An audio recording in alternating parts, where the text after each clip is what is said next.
তানজিম সাকিবের মতো এতটা আগ্রাসী বোলার ক্রিকেটে খুব কমই আছে। সুইং, বাউন্সের সাথে তার আগ্রাসন মারাত্মক ভয়াবহ। ডেথ ওভারে মুস্তাফিজের বল ব্যাটে লাগাতে পারা ভাগ্যের ব্যাপার।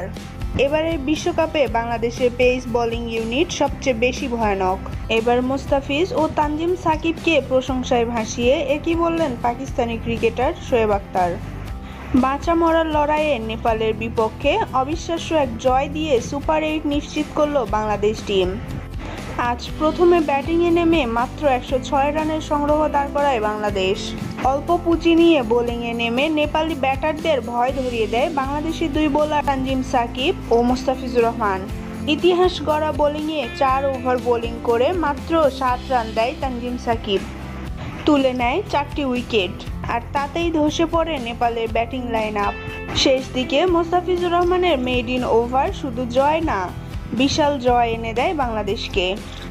বাংলাদেশি পেসারদের এমন বোলিং দেখে চুপ থাকতে পারেনি পাকিস্তানি সাবেক ক্রিকেটার শোয়েব আখতার। তিনি বলেন, এবারের বিশ্বকাপে বাংলাদেশের পেস ইউনিট সবচেয়ে বেশি সবল। বর্তমানে বিশ্বের সেরা পেস বোলিং ইউনিট বাংলাদেশ দলের।